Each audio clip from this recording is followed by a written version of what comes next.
agora a gente fala aqui no Ver Mais sobre saúde, da saúde, da nossa mente. Você sabe o que é transtorno de ansiedade generalizada? É um distúrbio gerado pela preocupação excessiva e bem difícil de controlar e que não passa, pode durar meses, anos. Além disso, também tem outros sintomas. Mas para a gente saber mais detalhes, quem explica agora é a Juliana Vieira, que é psicóloga. Tudo bem, Juliana? Tudo bem, Seja muito bem-vinda ao programa Ver Mais.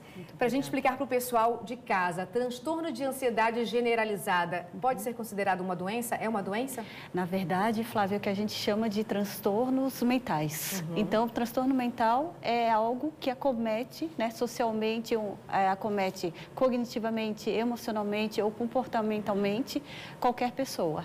Tá? Então, a gente chama que é um transtorno mental.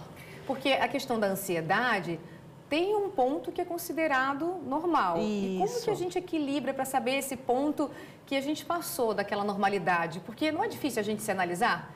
Ah, com certeza, né? É mais fácil a gente analisar os outros do que se analisar, né? Então, assim, a ansiedade é normal, a gente precisa, senão a gente não estaria aqui.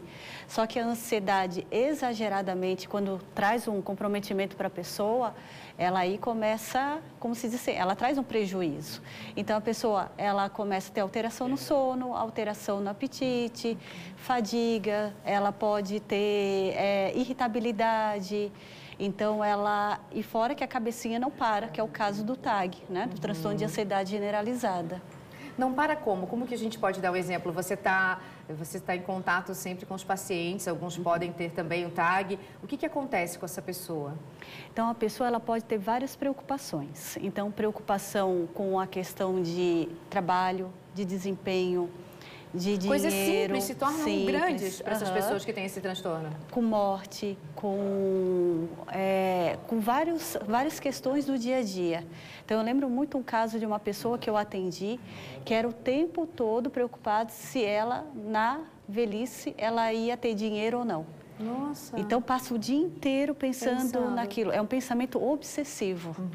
E como que a gente pode, que dica a gente pode dar para o familiar agora? Olha, eu acho que a minha esposa está assim, que a minha mãe está assim. O que a gente pode falar? O que ele pode observar mais nessa pessoa para ficar atento se está numa situação grave? Esses sintomas que eu falei anteriormente, né? Se a pessoa está dormindo bem, se ela está se queixando de cansaço, se ela está com tensão muscular, se ela está muito preocupada, falando somente num assunto. A gente começa a perceber, conversando com aquela pessoa, que ela fala muito, ela bate sempre na mesma tecla. Nossa. E como que tem algum fator que leva a isso ou não pode acontecer com qualquer pessoa? Flávia, sim, é que tem sempre as questões genéticas e ambientais, tá? É muito mais comum em mulheres do que em homens, porque mulheres sofrem mais de ansiedade do que os homens. A gente sabe. Sabe disso, né? Então, daí tem a questão do temperamento. Às vezes a gente já nota aquela criança mais introvertida, que às vezes tem medo de várias coisas, tá? E a questão ambiental, mas não tem, assim, estudos que mostram o que é.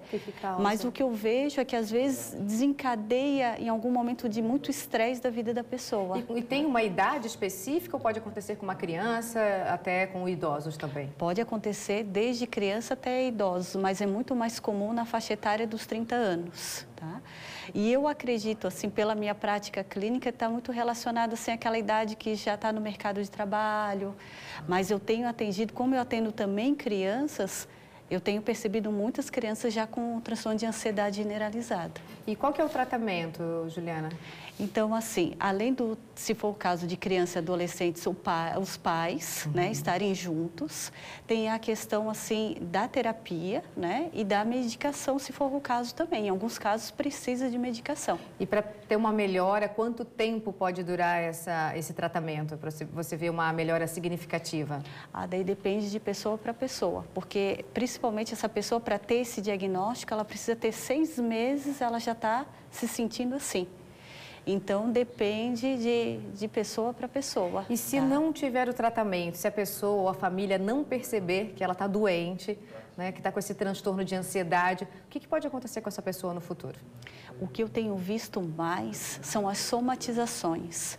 A pessoa começa a ter problema de estômago, aquela síndrome do intestino irritável, dores de cabeça, e pode evoluir para algum outro transtorno, né? Porque a nossa cabecinha tudo pode, né?